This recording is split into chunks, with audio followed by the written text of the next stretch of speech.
why don't you start with any issues or questions you might want to talk about? Okay, so just give me 1 second here.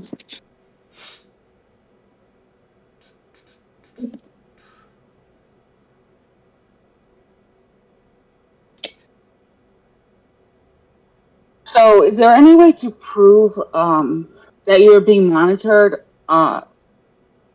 without, how do you prove that?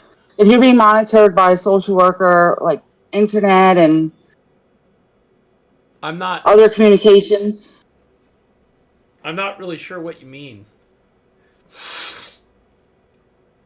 Okay, so I'm trying to explain this without going off the deep end. So I was being monitored by my therapist, and I told you about that, the LCSW. Okay, yeah, and that's a private therapist. Supposedly, yes. Okay. And there's just so many instances where she knew what I was talking about over the phone and things I was looking at online, and then she would bring it up in session, like, don't do that, don't look up this, things of that nature. Um, I don't know. You might have some sort of invasion of privacy claim if you can prove that she was monitoring your electronic communications. Then you might also have what was it? It's like the Electronic Communications Privacy Act. I think it's federal legislation. You might have a claim under that if she's surreptitiously monitoring your stuff, but you'd have to be able to prove it. I don't know how you would prove that. I mean, maybe subpoena your ISP or something. I don't know. I don't know how you would go about proving that. That's what I was thinking. How am I going to go out proving that? Yeah, I don't know. That's a tough one. Got to talk to Okay, what you. about You need to talk to an IT person about that.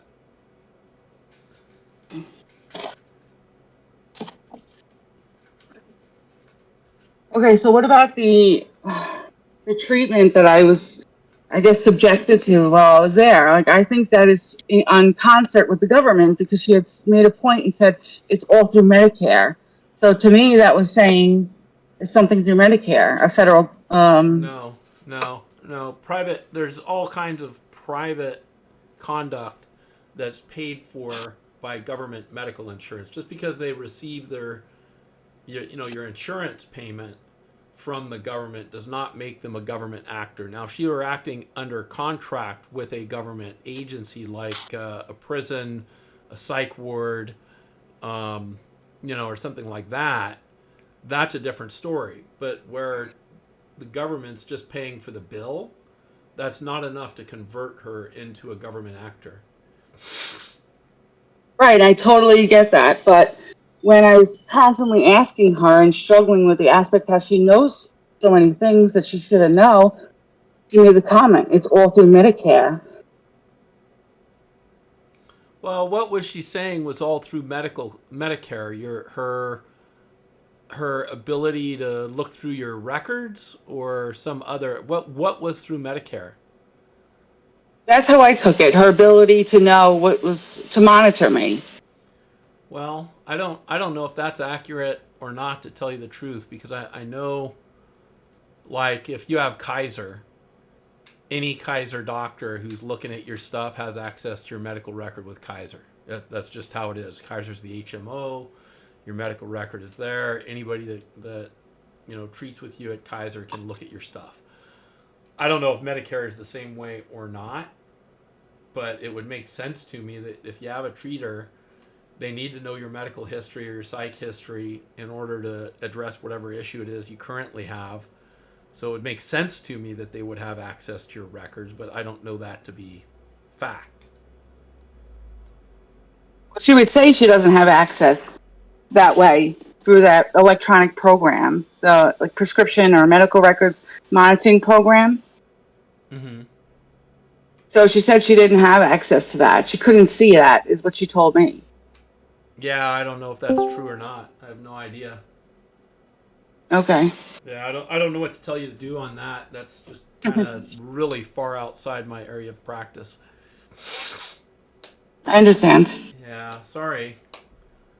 No, don't be sorry. So where are you from anyway? You have a slight accent. New York.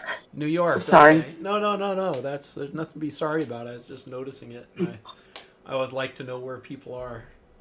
Just generally. Yeah, I get it. I've been trying to figure out how to frame this case, where obviously there's some definite issues. Obviously, if you knew the whole story, which we're not going to go into, you would probably have a different aspect on it.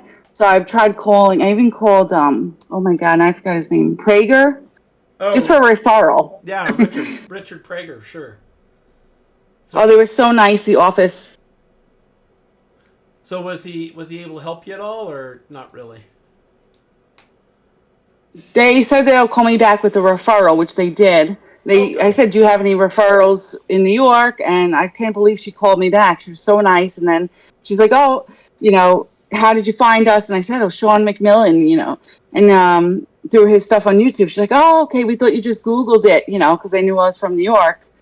Yeah. So she was delighted at that fact. Oh, cool. Right on. Yeah, they're good people down there.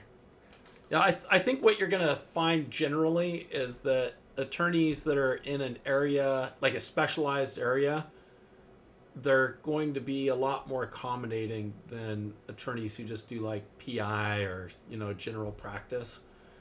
Because everybody that's working in a highly specialized area, we know that there's not a lot of people that do the work, so it's hard for people who need the work done. It's hard for them to find an attorney that can actually help them. So I think everybody's actually pretty accommodating and trying to get referrals, trying to get you hooked up with whoever it is we think might be able to help. But then it's on you to figure it out. I mean, either they can or they can't. But you got to call them, talk to them, maybe get referrals from them too. But we all try. Yeah, yeah, it was really good. I mean, I called some PI before I knew, try civil rights, but I tried a couple PIs in New York, and they're like, "I mean, why don't you do some more research? Because I'm not good at really Yeah. breaking down, like articulating what the claims are." Well, they're the fucking lawyers, man. Shouldn't they know what the claims are? I mean, I'm thinking this is just my subjective opinion, obviously, that I don't know, because there was so much intrusion. I mean, including with my education and like really strange things that like there's some kind of program or something. Like, I don't know, like government or county program that she's like Yeah. working through. Well, it sounds like you should be looking at potentially anyway an invasion of privacy and then potentially a violation of that federal Electronic Privacy Act. That's what I would be looking at. But those are both well outside the area that I mostly focus on. Well, let me ask you a question. If she was pushing like the vaccine on me, that's just one example in the very beginning, like strongly pushing it. Like, does that mean anything like with in regards to the government, or that could be just her personal opinion? No, that's just her being an asshole. Every Okay. in the beginning, everybody in the medical profession was pushing the bullshit vaccine on all of us, and Okay. that was just them being a bunch of assholes, is what that was. Okay, that makes sense. Yeah, because she would say things like, "I'm just supposed to come in here and make people get the vaccine," and like little comments like that. It was so odd to me. I'm like, what the fuck? You know? I would have dumped her the first time she tried to push the vaccine on me. That would have been our last meeting. Oh, well, you don't even want to know this, but I just found this out for sure the other day. I suspected it the whole time. It's really complicated, but let's just say after I started going to her for private therapy, and all of a sudden, like the next semester at my school, these girls, which I never seen before, and I was in a paralegal program, so you kind of like go through these classes together, and all of a sudden, there's all these women. It's all women I've never seen before, and they're taking like a very special interest in me, like trying to guide me and asking for my phone number, different types of things. And at the end of the semester, they showed me this link for a job. So I ended up applying for the job. I got the job at a law firm. I had suspected, because the therapist shares like a lot of personal information. I suspected that was her family. I just found out the other day because I was looking up the numbers, Uh huh. the phone numbers, that it is her family. Oh, that's so bizarre. Yeah, so weird. Yeah. Well, let's get to it. Let's see. We got think Missa here. and she's been waiting patiently for her turn. There's not a lot I can do, to help you out on your stuff. That's, like I said, well outside the practice area. But Of course. yeah, think Missy, you there? I'm here. Hello. Hey, how's it going? You got any questions this week? Minor questions. Do you have any interrogatory cases asking for the address of a social worker from the Um, county when they no longer work there? uh, Interrogatory briefing? No, that's basic background information. Are they objecting to that? No, so the judge pretty much grilled County San Bernardino because they've been kind of dodging Morris on his service. Uh huh. And so the judge said for him to go ahead and send a formal interrogatory over to County San Bernardino to get the address. And better yet, attorney, why don't you just go ahead and accept the service because clearly you're talking to the social worker to determine that that wasn't her address. And what the Um, what the attorneys say when the judge laid that on them? so far nothing. That order just came out on Friday. But yeah, the judge went and pretty much started citing that he's a pro se, stop being a dick, pretty much. Um, who's that's how I interpret it, anyways. who's the judge? So the trial judge is Percy Anderson, but the magistrate, who's the magistrate? Let me see. Desktop. Let's see. Morris. Let's see. This was Brianna Fuller Murcha. No idea who that is. Never been in front of her, but it sounds like she's on top of it. Right. Well, she's the one who gave Morris a lot of like cutthroat deadlines for his, or like no continuance. Like he only have 30 days. He can't have ask for another extension.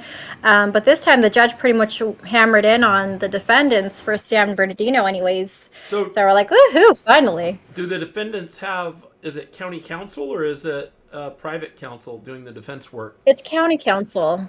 Huh, that's weird. I've got a wrongful death case on San Bernardino right now, and county counsel is also doing it. They fucked up the removal. We filed in state court, and they tried to remove it, but they screwed it up, so it got remanded. Nice. So that one's in state court. Yeah, yeah. That's awesome. Who do you have for county council of San Bernardino? It looks like Leah Patricia Francisco. Yeah, she was the first one, but that one got changed over to Kelly Shin. Yeah, I don't know Kelly Shin. I don't know this one either. First time I've ever seen him. When did she go on the case with you guys? We just filed it, so it's within the last 2 weeks.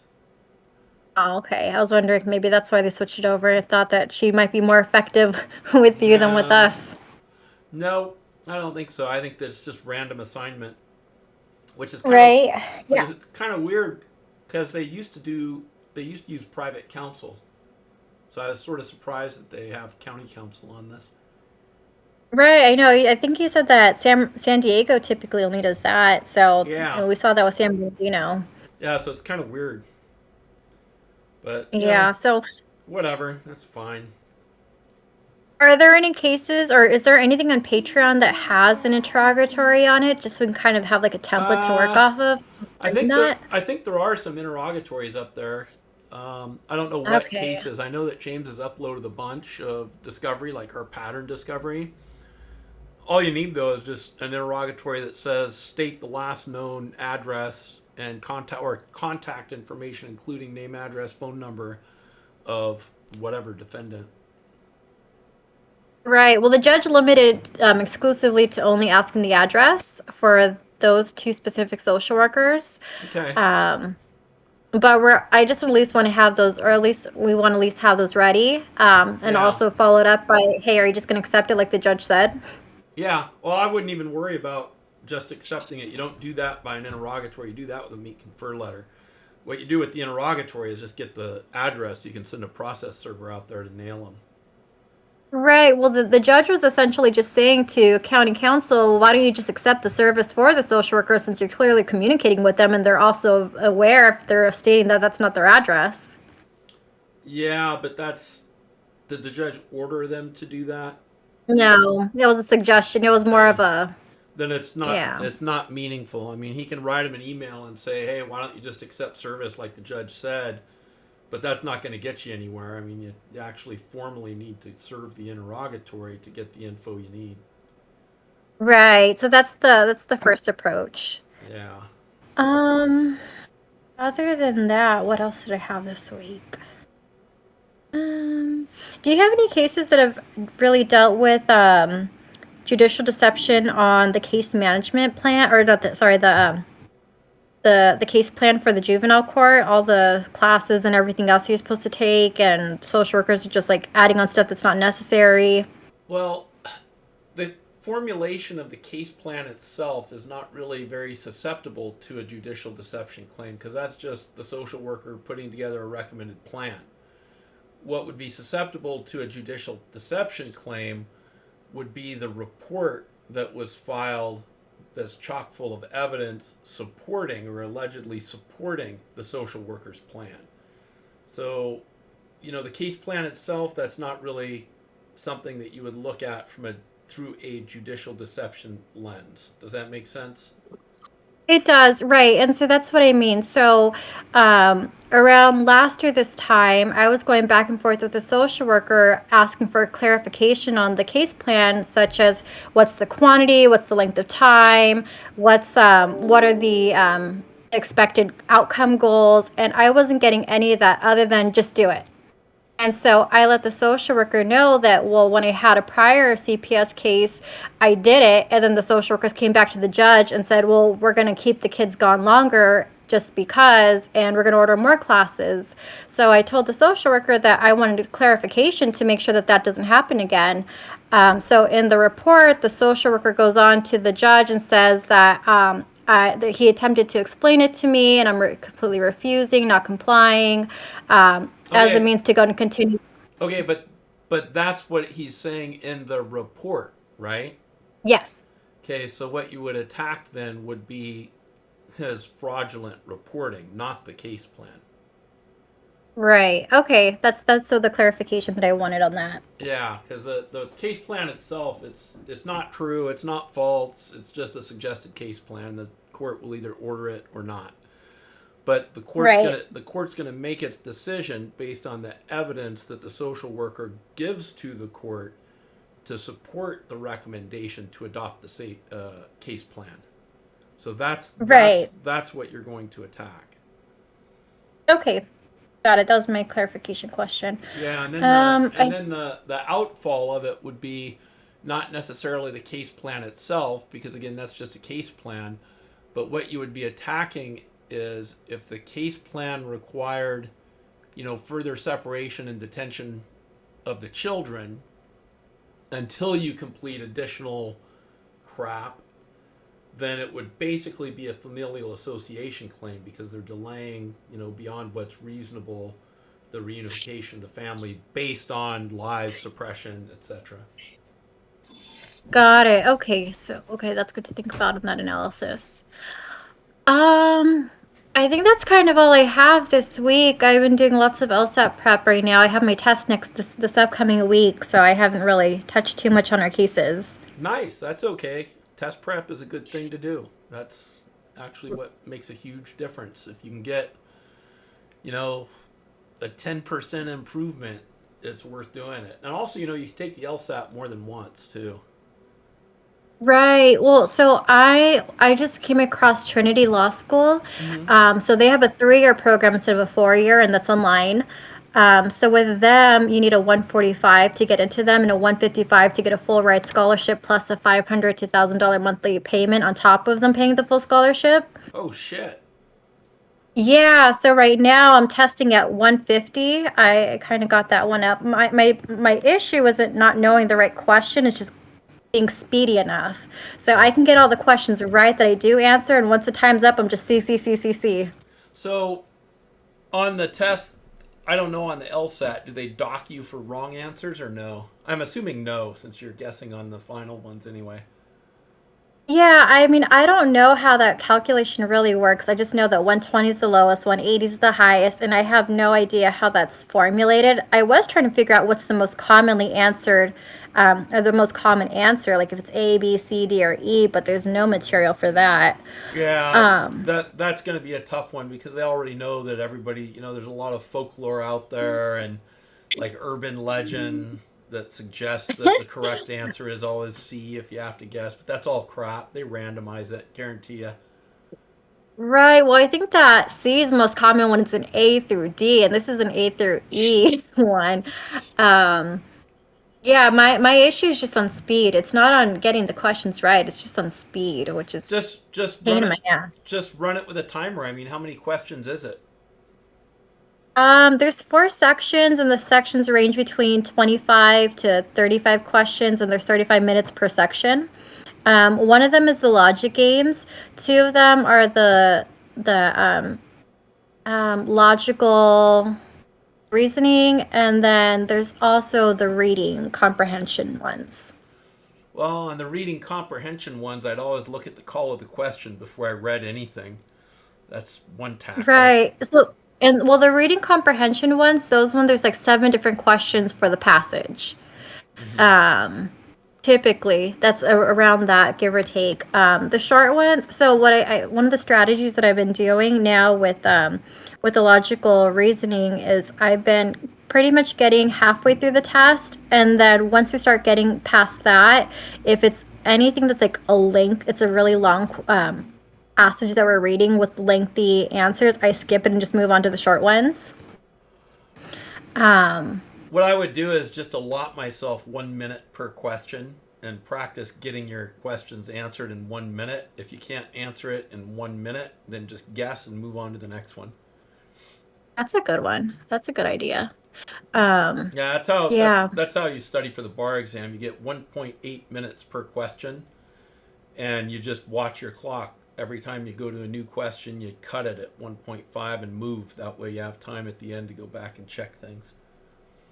Yeah, no, I definitely don't have time to go back and check things. But I mean, like I said, the questions that I do answer, I get them right. It's just after I run out of time, that's it's the draw of the luck on if I selected the right one across the board. Yeah, that's what I'm telling you. You need to work on your stamina, and one way to do that is to work on your timing per question. Just break it down, No, that's a really good one. figure out how much time you have per question, and then just do not go over that. In fact, cut yourself short and just practice, practice, practice. Right. And I think one of the ones, the other one that I really want to spend more time on is the logic games. Just because it's a new concept, I'm barely kind of really touching on this in the last 2 weeks. So I mean, I get it. I get the concept now, just kind of running through those drills. Those ones I can go through pretty speedy. It's just when it's a different format that I haven't practiced with, it takes me longer. Yeah, the logic games should be pretty quick. I mean that's something Mm-hmm. that the answer should be apparent, basically when you lay eyes on it. Right, yeah, like the first answer for each of the logic games are like you just said, they're really easy to kind of go off of. I just need to figure out better strategies on organizing or just getting familiar with all the different logic games, the setups, and I think I'll be fine there. Yeah, probably. That's just an issue of practice. And like I said, you can take it more than once. It's Right. Oh, so that's where I was going with that. So I need to land it on this test in order to start by fall, or it's just to start in the spring semester. So that would oh mean I'd start in yeah, January. I gotcha. So the pressure, I mean, before I didn't really have too much pressure on it because the other schools looking into didn't require the LSAT. I was just going to take it anyways just to submit with my application. Yeah, Um, where now I'm like, okay, my time's up yeah, right. You don't. When is your test? on Thursday. Oh shit! Like next week? Yeah. Mm-hmm. Yeah. Oh damn. Yeah, that's close. Right. So I know, and I started getting all the different emails in from different law schools once I signed up for the LSAT, and that's how I figured about the other school. Um, yeah, yeah, my deadline's rolling in, so I haven't really had too much time to do anything with our cases at this moment. It's just been LSAT practice. Yeah. Well, understandable. Lots of extra stress. Yeah. but that's okay. Stress is good. Right. Well, I need a 145 to get into the school. I need a 155 to get that full ride scholarship. What are you getting on your practice exams? The last one I did was a 150. Oh, well, that's okay. You're like right solidly in the middle. Right. And so far, I haven't got anything below 145 on my practice tests. So I think I'm going to be fine for getting in. I just now I really want to shoot for the scholarships. Yeah, yeah. Well, if you can get it, that's awesome. Right. Thousand So, thousand bucks a month just to go to their law school. There's nothing wrong with right. that. Yeah.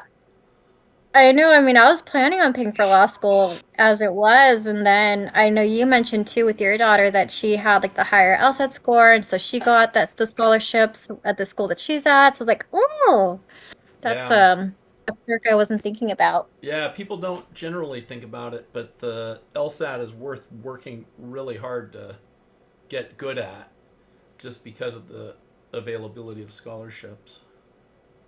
Right. Well, I mean, I plan on doing the online one. That's pretty much all I'm going to be able to keep up with things with my kids going on over here.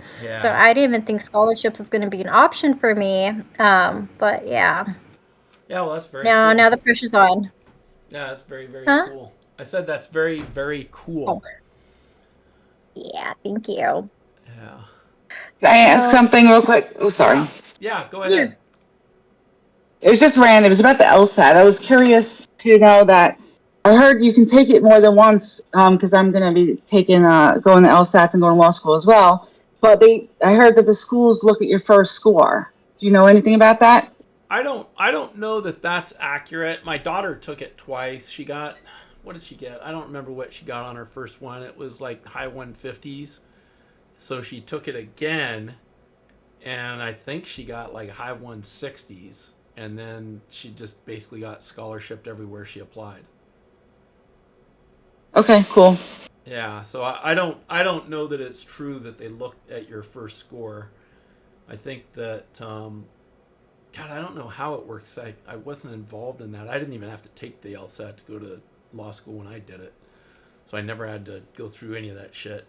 But I can ask her. I can ask her how she did it. But I think that the law schools don't actually get your scores until you specifically request that they be sent, and then you have to say like who you want it sent to or something like that.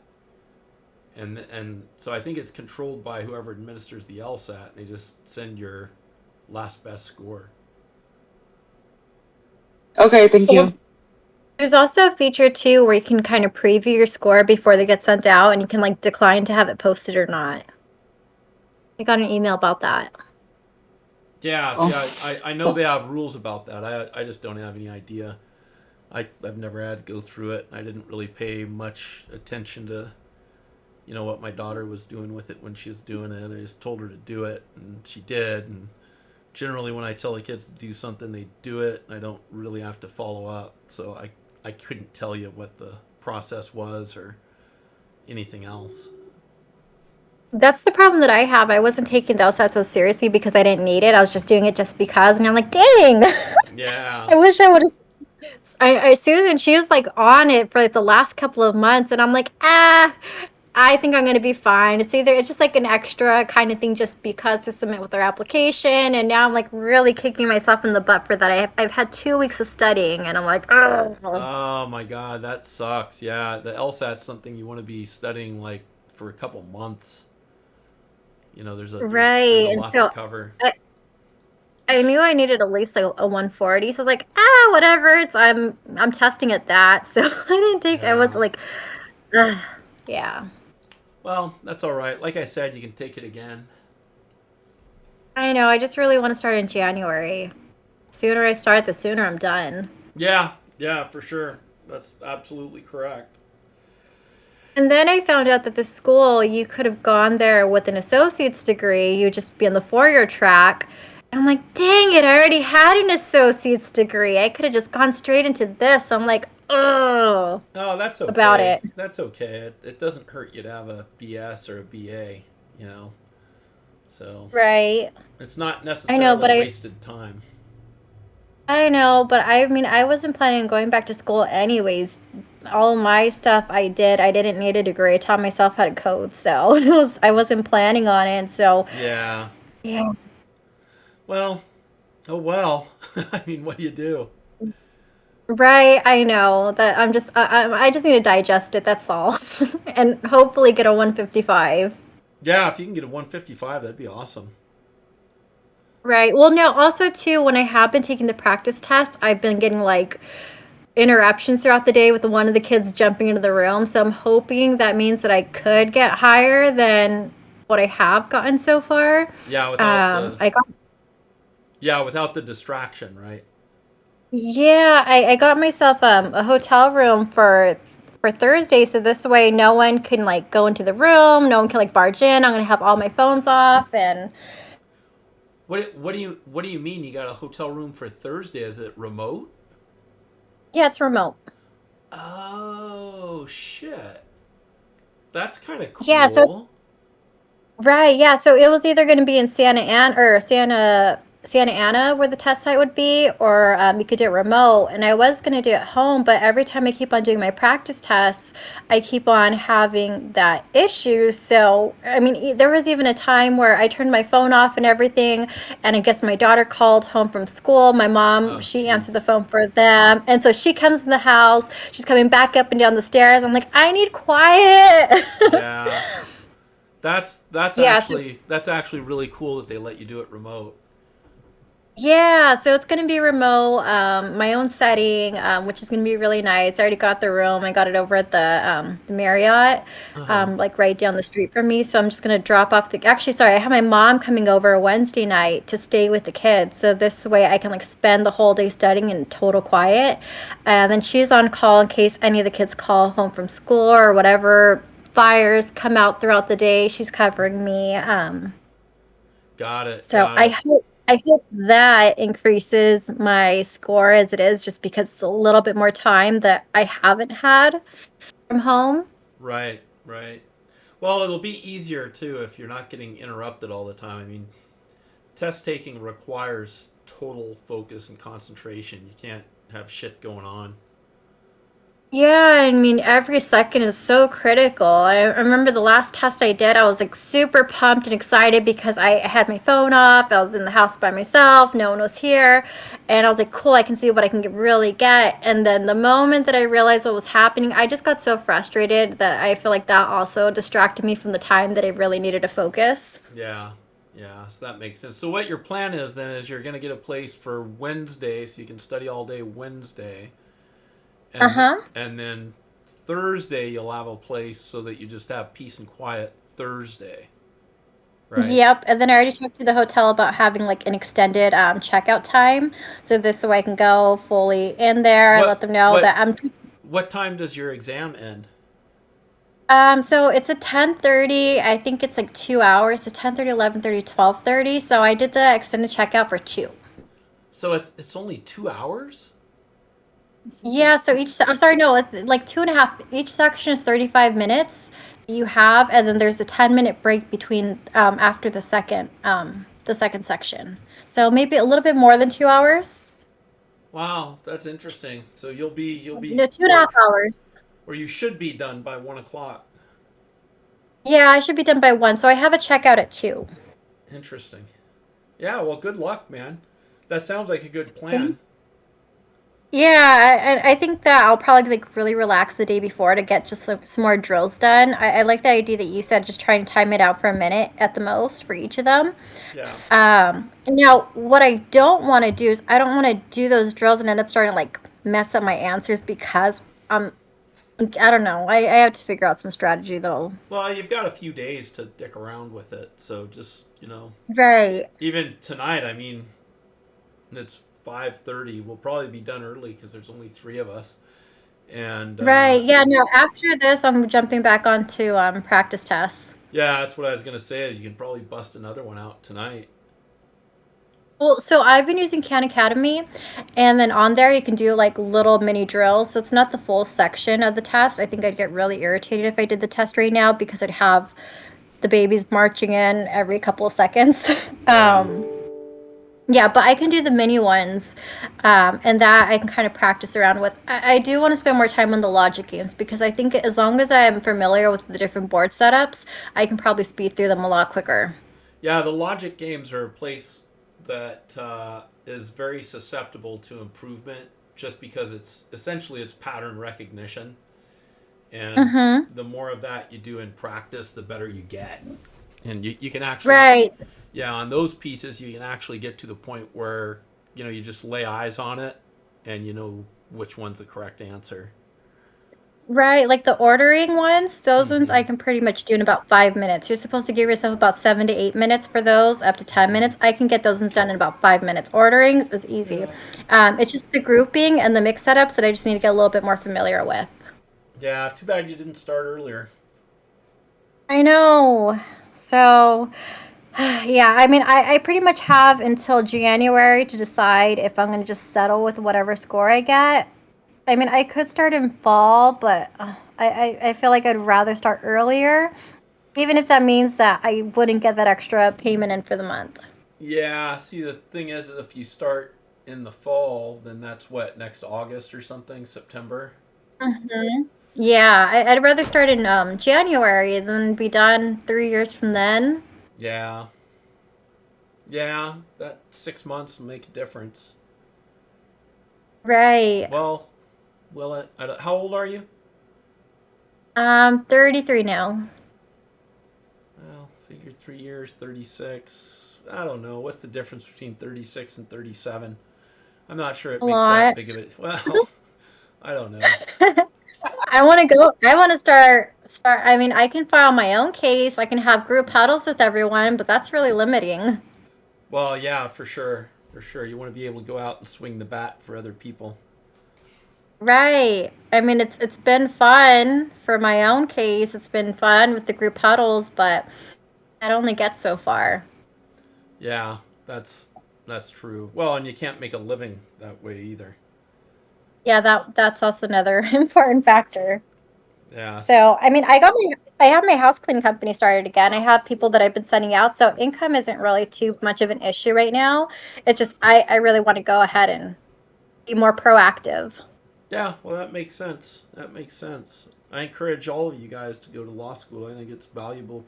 Even if you don't want to be a lawyer, it's something that's valuable. It adjusts your thinking about, your human relationships, human interactions. Makes a difference. Agreed. I definitely agree. So it's sort of weird. We had a lot of people here last week, and this week it's just us. It's three. You probably thought you weren't going to be on today because you're gone the week. Oh yeah, last week I was out in Arizona, did a bunch of that was interesting. I went out Oh, how did there. that go? I went out there thinking I was going to walk into a den of vipers, and so I prepared for the depositions basically so that I'd be ready with ammunition to just really beat up the opponents and try to undermine their credibility. It turned out maybe a half an hour into the depot, maybe an hour into the depot for both, I totally flipped them 100%, and they're plaintiff's witnesses, like hard, Nice. yeah, like hardcore plaintiff's witnesses. In fact, they may even have a case of their own. So That's fun. yeah, it's You kind of know, crazy. speaking about the depositions, actually, it's another question. Uh huh.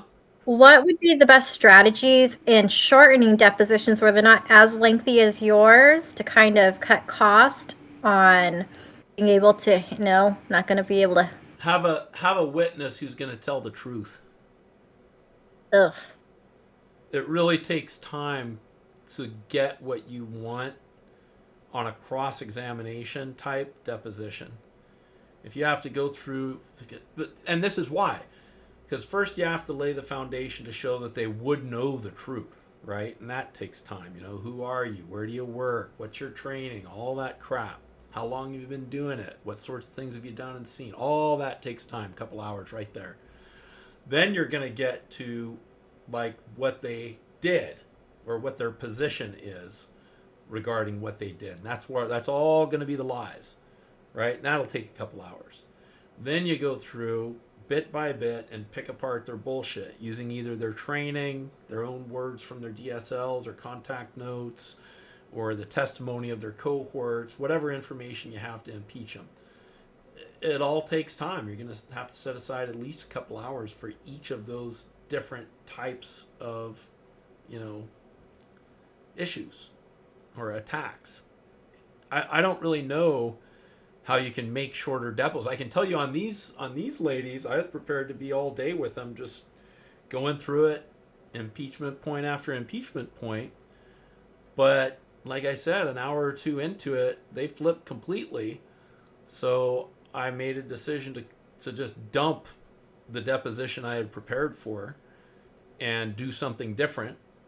And part of that, I didn't want to ask them too much, because I now have access to them in private without opposing counsel sitting there knowing everything that they have to say. But I got enough on the record so that, if they don't show up or if there's an issue or I can't get them to testify at trial, I've still got a deposition I can play in lieu of live testimony that has all the key elements that I need. And taking that approach, I was able to cut what would have been a 7-hour depo down to about 3.5 hours. But to do that, you have to have a witness that's going to tell the truth. So with that, then it's not possible to do a shortened deposition and then do more at trial. Should it get there to that point? Well, think about this for a second. When you put an adverse witness on the stand at trial in front of a jury, you need to be in a position where, if need be, you can impeach them with prior sworn testimony on every lie. If you don't know what the lies are going to be because you did not thoroughly examine them, how are you going to be prepared for trial? Right, that makes sense. And these people, they can and will say whatever the fuck they want to say, unless you have some way to rein them in. And usually that's deposition. That's going to be prior sworn testimony. So, I mean, you can take a short deposition, but I think it's at your own risk. Bob Powell does really short depositions. That's what I was asking. I remember he said that on the interview that you had with him. Yeah, when we were working cases together, he'd go in and take a deposition. He'd be done in 2 hours. And then he'd go with me to a deposition. We'd take the whole day, but we get all kinds of other useful shit. So, I mean, there's more than one way to skin a cat, right? My preference is to spend the time, spend the money, squeeze out every last drop of information you can squeeze out, and then decide what to do with it at your leisure instead of, under the pressures of a live fire at trial. Right. So then, who would you say is one of the cheaper services to have that done in LA County? They're all gonna be about the same. You might be able to find a court reporter that's like freelance, and then sometimes they'll give you a discount rate, but the discount rate is still going to be like $5 a page. Right. So if you have 300 pages, that's $1,500. Then your video, you might be able to get your video done for like $750 a day. So that'll cut you down to whatever, $2,000, $2,500, $2,500, something like that. I'm to start deleting defendants. Just kidding. Well, that doesn't necessarily help you though, because just because you no longer sue them doesn't mean they're not going to come testify. Right. So, and you're going to find out when you do or get your initial disclosures from the county, they're going to identify 20, 30 people you've never heard of that supposedly have information that you need to know. Right. So what about in the cases where like so much of the material's already in like different reports? So for example, one of the claims on the removal was that dad is in the home and domestic violence is happening, while social worker knew that dad was in Texas, so we hadn't seen him in over a year. I had a restraining order. So the DI did her own investigation. She saw that too. all the different collateral witnesses said that dad was not. I mean, there was just nothing even indicating that dad was in the home. How are you going to prove that the initial social worker who reported it knew all that? So part of that was actually in his report. Okay, so he said in his report that he knew dad was not in the home. But then, I mean, it was contradicted when he put down that he needed entrance into the home to get the children where he believed they would be found with me and dad. Well, I think you have to depose him to set that up and actually get him on the record committing to a position. Right. Okay. So I don't know. It's really, really dangerous to not depose your key defendants, and this guy sounds like a key defendant. Oh yeah, definitely. Yeah, there's the same one who said that I didn't have exigency. I just gave you the safety plan to buy time. He said that in writing somewhere? No, he didn't say that part in writing. He said that to me in person, but I had my camera in front of the house that caught it. Caught the audio as well, or just the video? Yeah, it has the audio. Well, fuck, man, I would disclose that in my initial disclosures and let them know what they have. I have that in my complaint. Yeah, that's good. That's good evidence. Is it discernible when you play the audio? Can you actually hear? Oh, so clear. It's super clear. So I was asking him, I was like, well, why did you, I don't understand why you got this court order when I already had a plan and my kids are going to be with my mom. And that's when he said, well, the safety plan was to buy me time because I didn't have exigency. And I didn't even know what exigency meant at that time. I just thought it was a funny word and I was making fun of him for it. And then I realized the significance of it at this point. Yeah, well, he went and got a warrant though, so the lack of exigency didn't matter. Well, he got but remember, he told my mom that I can't have any contact with my kids, and that was not. And so he got the warrant 8 days after that. He didn't even deliver the warrant until a day after the order was issued. I gotcha. So at the inception, he went beyond the terms of your voluntary plan and actually told your mom not to let you have access to the kids. Yep. Okay, yeah, that's tantamount to a warrantless seizure. I think I've already told you, like James v. Rowlands and then Yeah. Gavin Jones versus County of San Diego. They both basically say the same thing. Right, and I mean, I didn't realize that counted. I think it was on the it was definitely the Keats v. Coyle case that I saw where it was the officer, I think, who told the nurse you can't let the mom have access to the child, and that was the warrantless seizure. So that's the one. I didn't even click that together until I read the case. Yeah, that's also. God, what was it? How did that go in Keats v. Coyle? Yeah, I guess it was Coyle. You know, I tried that case. I just don't remember it. I have all the videos from it too, but I can't publish any of them because the client doesn't want it out there. Really? Can I beg them, please? I'd love to see that one. Yeah, he was a fucker, the Coyle. He was a bad guy, man. Bad egg. But we lost. We lost at trial. Things... Yeah, I can't really go into it because the client, if I remember correctly, she's actually suing the attorney, my co-counsel, where it threatened to. Yeah, it was a bad scene, but a lot of the reason that we kind of went down at trial is because she didn't really present very well as a witness. Oh. Yeah. Well, I mean, all the information I have on that one is because I read it through case text in the Ninth Circuit case where they pretty much established that was a warrantless seizure. Yeah. Yeah. Well, I don't remember how it went. I think if I remember, Coyle told the hospital not to release, gave her a TCN, which is temporary custody notice. It's just a notice that they're taking custody. It has no legal efficacy whatsoever. And then the hospital, affected the hold based on the TCN.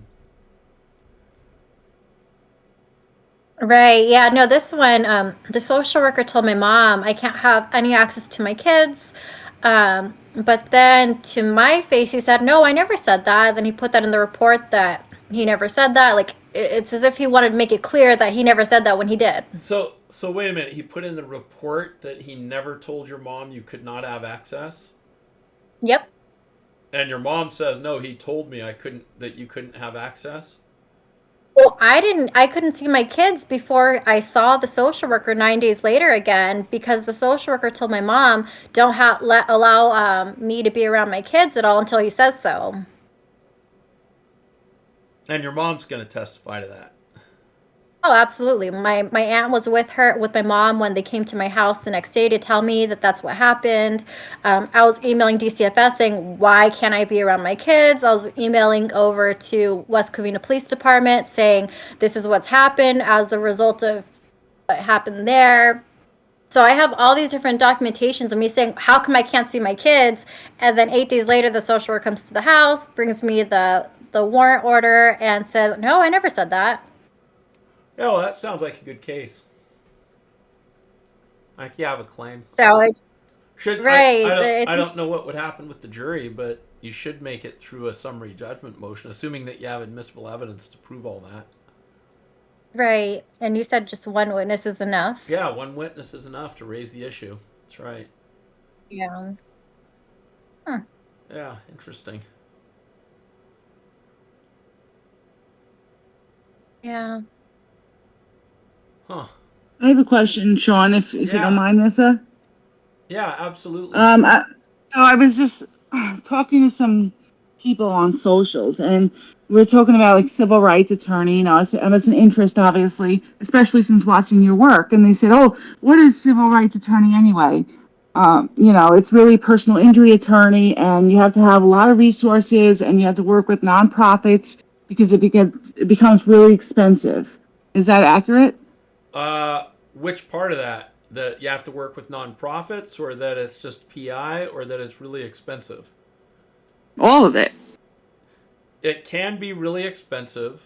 You don't have to work with nonprofits. I never work with nonprofits, nor would I ever work with a nonprofit. And they're not PI cases. I mean, obviously, the injury is similar to your PI injuries, but there's typically no physical damage, no physical harm. It's all either emotional distress, or if somebody is able to hire private counsel or pay for their classes, there'll be an economic injury. But I would not categorize them as personal injury. Personal injury is like red light, green light shit. Very simple, legally simple stuff. There is nothing legally simple about any civil rights case. Even the easiest civil rights case is complex. Okay. So I would. And why don't you? Go ahead. No, I was going to say, why don't you work with nonprofits? Are they like screwed up, or? No, it's just a waste Stay of time. away? Just a waste of time. Okay. I mean, when I get into a case, I'm in the case. I'm devoted to it. I learn it. I'm inside out. What do I need some nonprofit there for? What are they going to do to help me push the ball down the field? Right? I see. I mean, what are they going to do? Are they going to donate lawyers? Are they going to donate staff? Or what are they going to do? Do I even need more lawyers or more staff? Usually not. Usually it's an issue of just grinding through the information and teasing out the important stuff that you can kind of weave into a story that makes sense. And I don't know what role a nonprofit would play in that process.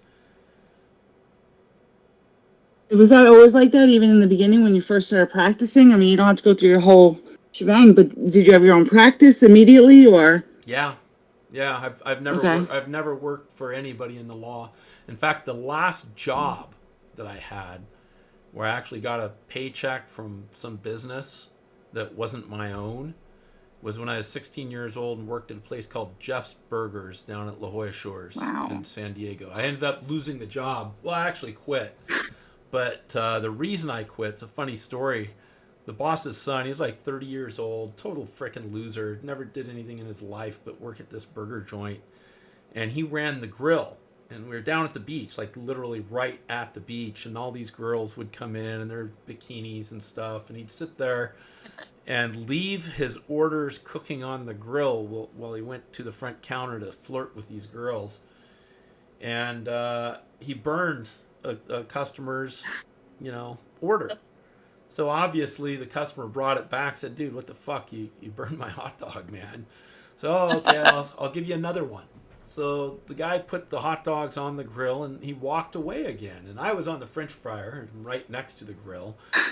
And so I just, turned the hot dogs, make sure they weren't going to burn, just paid attention. The guy like sees me moving out of the corner of his eye to touch his grill. And he comes over and he pushes me and says, you don't touch my grill. That's my grill. And I wouldn't have a problem with him not wanting me to touch the grill. But the minute he laid his hands on me, I had a problem with that. My dad boxed in college, and he, would box with my brother and I. He taught us how to fight at a very young age. And that was one of the rules. Anybody ever touches you, you beat the fuck out of them. Like immediately, without warning.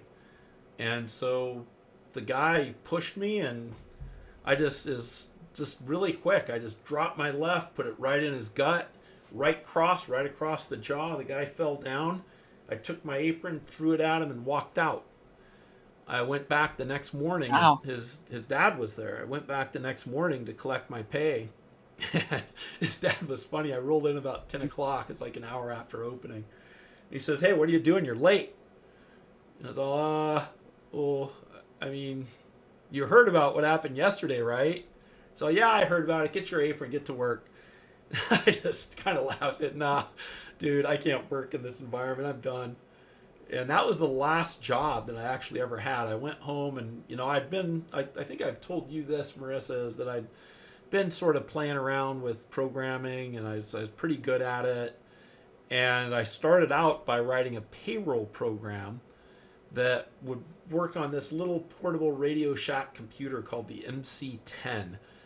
And I went around trying to sell that to small businesses. The guy at Jeff Burgers actually bought one and did his payroll on it for years until ADP or somebody started doing it. But in that process, I met a lot of people. And then I got a contract through a company called SRA to write a Xenix tutorial in a programming language called Pilot. And this was like back in, like 1985, maybe 84, something like that. It was either right as I was graduating or right after I graduated from high school.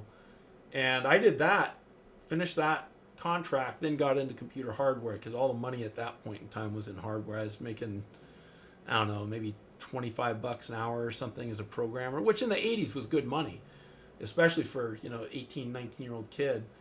But in hardware, we were knocking down $2 or $3 grand a week, and it grew substantially from there. And I ended up in that for like 15 years with my brother, and then law school. So that's, sort of my work history. I really have not had what I would refer to as a normal job working for somebody since I was like 16. Wow, that's really cool. Yeah. Very interesting. I don't think I could work for somebody, actually. I think that it would end the same way it did when I was 16, although maybe now I have a little bit more restraint. It might not end in a fist fight, but it would certainly end. So, I don't Well, plus there's like, go ahead. What's that? No, I was just going to say, plus if you can punch in somebody in the gut and you're not a box, there's like a laws against meeting the same violence, right? Yeah, right. Now as a mature adult, I'd probably go to jail or get sued or some other such thing. But yeah, I actually don't think I'm employable. If something were to happen and I had to get a job, I don't actually think I'm employable. Maybe digging ditches or something. I don't know. Cool. It's funny you said I used to work at McDonald's for like so long. So you're talking about the grill and the fry station. I started McDonald's when I was like 14. Uh-huh. It was like a family thing. All my brothers and sisters worked there. There's 7 of us. So 5 of them are older, and they all had worked there. They even started calling it McDunkles. That's what I made a name, Dunkle. Yeah, so it was funny. So that's like was our career path. Thank God I got out of there because it was like, So then you've seen that territorial defensiveness that the grill guys have. I was gonna say I don't like anyone touching my grill. If I'm on the grill, don't mess up my shit. But if I'm not gonna be walking away either, that's the thing. We don't walk away. Yeah, this You guy know, was. I had. Go ahead. Oh, sorry. No, go No, ahead. I had the tour. I worked at McDonald's when I was 16, and I did the fry station. So I can like totally envision that. But one time there was a lady who was like mad at the manager. She chucked her soda at the manager. It passed her and landed right into the fry station, Oh and the shit. oil splattered up at me. It's And as an boiling adult, I'm like, up. dang, as an adult, I'm like, that was a major lawsuit. Dang. Oh yeah, no kidding. Yeah, I I was remember so. that. No, go ahead. No, you go. No, I was just gonna say that the girl who worked at the grill, she came up to me immediately. Said she told me she's like, you can't report this. I was like, no, it's fine, I'm fine. Now, yeah. So did you actually get burned? Oh yeah, I totally got burnt. All the oil splattered up at me, and Oh Jesus Christ. Yeah, I'd be so angry. then right. Well, I mean, I was 16. I was like super resilient. Then I'm like, I'm fine. But then you see about the lawsuits that happened with McDonald's, someone who burnt Yeah. herself with the coffee. I'm like, dang. Yeah. That could have been me, except this was more more intense. I had oil splatter at me. Yeah, and oil, I mean hot oil, that's like third-degree burns, man. That's serious Right? shit. Yeah. That's Yeah, serious that was shit. common. I mean, not common like the way you explained it, but the little burns. And when I look back of all the lawsuits, you kind of know you have. Well, some people know they kind of know what's, I guess, suable. But when you're younger, I guess from TV and things, but you never really think about it. And then you get older, you're like, damn, Yeah. all these Right. things that you let past people get away with in a way. Well, there's also, you have to remember that society generally has changed. Things were, I think people were just a lot tougher. Like when I was growing up, when I was a kid, nobody sued anybody for anything. If we had a problem at school, we'd duke it out. The teachers would, sort of slow walk it to let the kids work their angst out on the playground.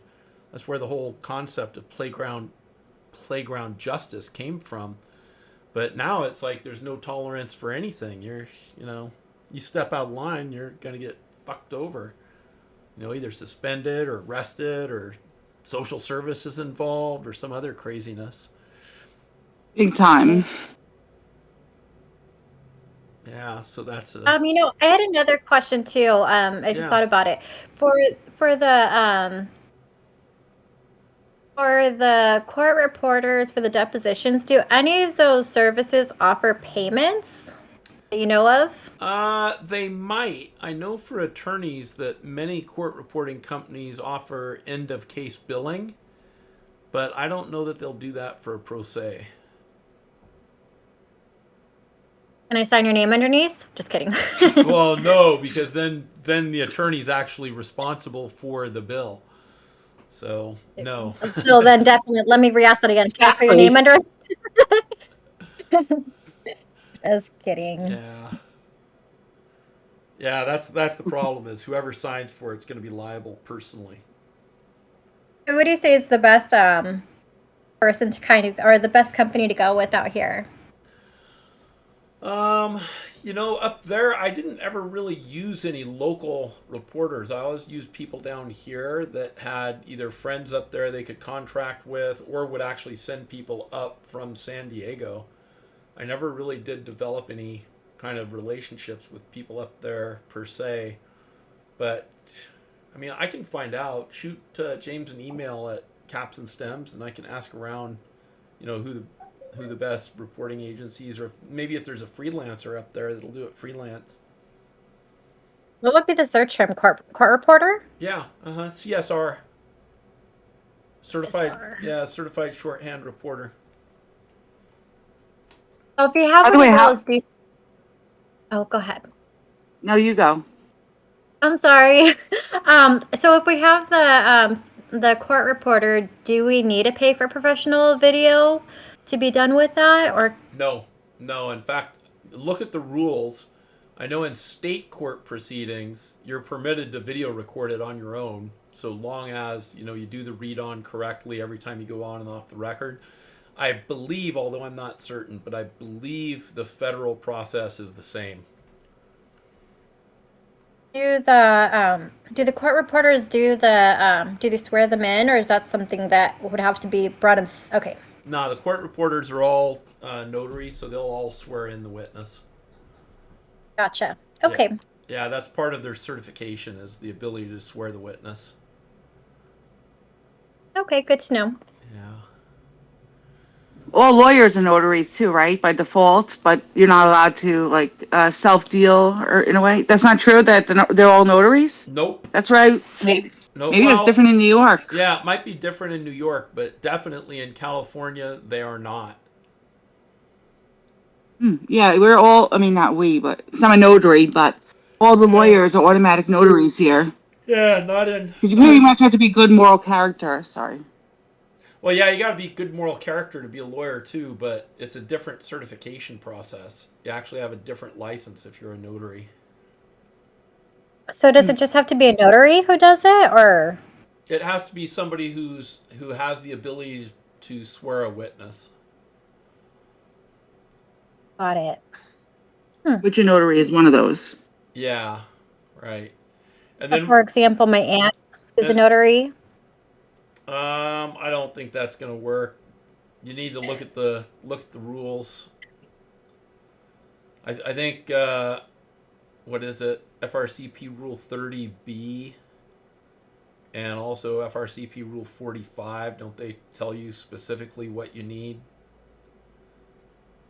They do and they don't. I know you gave them to me. I read through them, and I'm still trying to figure out how to paint outside of those lines. Yeah, there's no painting outside of those lines. The closest you can get is, I think, maybe doing your own recording of the video, but Right. you're still not going to get out from under the necessity of having a court reporter. That's Got it. Okay, Yeah, you well, just- that's a little. you're That's just one step closer. yeah, you're just not going to escape that. There's no way out. So I was curious. Side note is what counties do you guys live in, and what's like the housing market there? I mean, rentals and things like that. If anybody knows, I'm in like, how is it to live there? I'm in San Diego. It's horribly expensive. In fact, there was just a new report that came out that rated San Diego as the most expensive place in the country right now to live. And I can attest to that. It is not cheap here. Rents are crazy, home prices are crazy, gas prices are crazy, food prices are everything's crazy. And more people are coming, so it's going to get crazier. I'm in Los Angeles County. I have an 1,800 square foot home, and the rent here is $3,400 a month. If that helps. That's pretty good That's compared good. to over here. Yeah, for over here. She's in New York. You're in New York, right? Yes, Long Island. So what's rent I feel there? like that would. For an 1,800, probably be over $4,000. I would say at least. Damn. Everything's real. I mean, even a room. You can't get a room for like less than, I don't know, 1,400. Little tiny rooms. Yeah, that's how like up in Oceanside, just north of here, I know somebody they're renting a garage that was converted to an Airbnb. They're doing like a long-term rental. And it's really just a garage with a kitchen and a bathroom. And even the garage doors are still there with the springs, and they open and close, and there's like gaps and bugs and things come in. And Oh my and, God. No. and that's $3,500 a month. Wow, it's Yeah. crazy. Yeah, it's I heard everybody was leaving California. there's a lot of people leaving California. We had enough population loss that for the first time in state history, we lost a congressional seat, and that happened in the last census. So there are a lot of people leaving. Not enough, but there are a lot. I think they're probably replaced in whole by the illegal immigration. So it's, the net population loss for real is not significant. I'm guessing you're not a fan of Gavin. He's a cock. You think he's gonna run for president? Let's hope I not. do. Let's I hope see Didn't his he not. speeches. Didn't he reject the caps and stems law? He did, that fucker. That's why I hate that guy. What? Tell me about that. The legislature was going to decriminalize magic mushrooms, and Newsom, and it was like unanimous. I mean, well, maybe it wasn't unanimous. It was a kind of a tight vote, I guess, but it made it to his desk, and the fucker vetoed it. Wow. So it's not legal there to have magic mushrooms? Or No, it's not legal? no. Oh my God. It's like legal everywhere, I thought. Well, it's not quite legal everywhere, but it's legal in Colorado, Washington, Oregon. You know, all the places that matter. I would have thought California would have legalized it, and certain counties and cities in California have. Like Oakland Hmm. is decriminalized. Oakland PD will not cite or arrest people for magic mushrooms. So one of the laws or one of the bills that he did pass though was that SB 578 amending WIC 319, Uh huh. where that's the one I was kind of talking to. I was talking group chat about that one. You thought it wasn't going to pass, but about considering the interests of the child when they're removed. I just shared the link in the chat. Yeah, I'm looking at it right Um, now.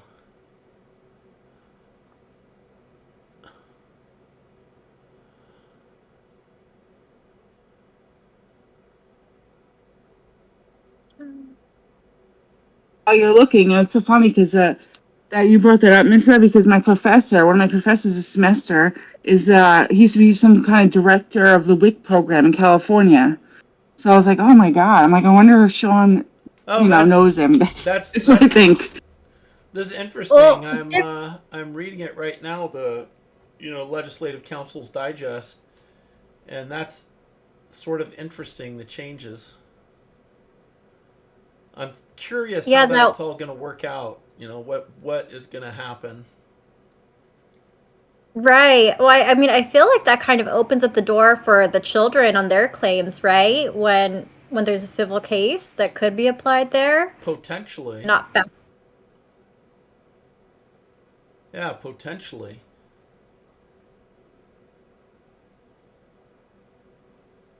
Huh. Interesting. Yeah, I'll have to check that out. Oh, you know what? I have another question I just thought about right now. Sorry. Sure. Um, is there any kind of right violation when the social worker is going to the children and offering them condoms and stuff and telling them about what sex is? I don't know, man. I would think that's a hot political question for sure. I think it's going to depend on the age of the child. If the kid's like, 11 and 10. Ugh. yeah, that's not kosher. That just happened, I think last week or the week before. My son was saying that the social worker was there at school, handing him out this sexual right form and explaining to him what the birds and the bees are. My son said that he threw the paper away and felt disgusted that he had the conversation with him. Yeah, that's fucking nasty. That's a Right? that's a conversation that should sort of be relegated to the parents. They need to. I don't think it's appropriate in any public school without parental consent. Anyway, there should be a form or something. Shouldn't be something that the government can just go in and start monkeying around with. Yeah, I didn't even find the social worker never even addressed that conversation with me. I only knew because the kids told me. So, what was the social worker? I mean, in what context did this even happen? He just went to the school, brought my But son and my why? daughter. Why was he I going have to? I have no idea. Just to bring them those papers to say here are your sexual rights and here's what this means. You can get free condoms. This is for sex. Oh my god. Yeah, So I mean, you know what? You might just file a lawsuit and see where it goes. right? I haven't read any cases that have ever dealt with that. I mean, I've heard social work going to the school, interviewing the kids. That's a common one. Taking the kids while they're at school, but never, okay, I'm going to go see them at school. without your parent there, without telling your parent about it. And I'm going to present to you, here's your sexual rights, and this is what birds and bees are, and leaving the kids feeling so disgusted afterwards that they wanted to tell me all about it as soon as they saw me. So is this the regular social worker on your case? Uh-huh. Yep. Yeah, that's obnoxious. Should just fucking sue him for it. Sue the county too and do a Monell claim. That's got to be some kind of interference with your familial rights as a parent. You get to control the health, education, and welfare of your children. Would that be a separate suit? I think it would be. When did that happen? 2 weeks ago. Yeah, I would just try it. What the fuck? Why not? With the worst that's going to happen is you'll get dismissed. Right. Yeah. So I mean, the social worker already turned in his recommendations to terminate jurisdiction. That hearing's on Tuesday, so I think I might just go ahead and wait that one off a little bit. But Well, yeah, you have time. You've got 2 years. But as soon as you terminate jurisdiction, you have these people out of your lives. First thing you do is move so that it's not easy for them to find you. And then right, fucking sue them. right. Yeah. No. Is there a estate claim associated with that? I don't know. You might have a constitutional privacy claim, maybe. What is it? Article 1? Yeah, I don't know. Just so I know if I need to. Just so I know if I need to meet that 6 month time mark or not. Do it just in case. What was the state claim? What was that? Maybe what would that be? I was just hypothesizing maybe a state constitutional violation. No violation of your State. constitutional right to privacy. Privacy sort of encompasses familial relations, which would include, control over the health, education, welfare of your kids. So just look at Right. it. Yeah. There might be something there. I don't know. I've never really considered. I've never heard of such a thing, to tell you the truth. I don't I know haven't where to either. start. Yeah, and that's why I was like, it's the first time, like, it's something I wasn't even expecting to ever hear from them or anything like that. I don't know. It's Yeah, weird. that's fucking bizarre. You think that's bizarre? Sorry, go ahead. No, go ahead. It's fine. No, I was just saying you think that's bizarre. I mean, I'm not going to sit here and go through the story or anything, but maybe one day if there's nobody here, I can go and tell you all this stuff this social worker has been saying to me. And Well, I don't understand why. like, I don't understand why you're still seeing this social worker, man. I'm actually not seeing her anymore. It just happened like 2 weeks ago. I stopped, but I was like really scared of her because she knew things she shouldn't know, and it's so weird to me. And she'd make these like veiled threats in a way. She'd be like, "I don't want you to get shot in the van and kidnapped and stuffed in a white van, things like that, and weird stuff." And I was sitting there in like a fugue state. And I know we had an email about this a while ago, and you brought it up on one of the chats, but you were like FUGUE. I don't know what that is, but I'm like fugue. But anyway, I was in like a fugue state. It's so I found out like towards the end that she said something like just a little NLP, which is like neuro linguistic programming. Yeah. So I don't know. It's just like I don't know. Whatever. I'm not going to get into all that, but all this is crazy. But I was so scared of her because she knew everything I like said and Well, did yeah, and where I was. I think I told you early on, just dump her, get rid of her. I'm amazed that you did that just 2 weeks ago. This has been an ongoing thing for a while. Yeah, I felt like I was like scared of her, and then I was also like Yeah, had but why did this weird. why did you wait until 2 weeks ago to dump her? It just got too bad where it was like too much I could handle. It was just so much. Her telling me, I mean, what to not wear my clothes that I wear. I mean, what not to eat. Who not to hang around with. It was just getting really bad. Medical marijuana. You got to stop smoking pot. Or a friend of mine. Men and women can't be friends. This guy's a creep. I want you to see shame when you see him. Shame on his forehead. Like, just really intense. And I was just scared of her and. I don't know, under her spell, I guess. But I also kind of really liked her. It was very strange. She was like really kind. Yeah, well, I'm glad you got rid of her. That sounds like a really horrible relationship. Hey, listen, you guys, it's 6:15, and I'm actually going to wrap it up for the day and head home, try and get in early tomorrow and get some more work done. But Thanks for answering my questions. sure, Same. absolutely, guys. Thanks for joining tonight. Otherwise, without you guys, we wouldn't have a show. But well, I guess we could have a show. Just everybody sit there looking at me, and I wouldn't have a lot to say, which is a really weird show. But anyway, yeah. Thank you guys for joining. Enjoy the rest of your weekend. I think James has pre-recording on Caps and Stems tonight. I'm not going to be able. I'm gonna have to get back to LSAT prep. Yeah, for sure. You're on a limited time window. All right. I know. With that, you guys enjoy the rest of your evening,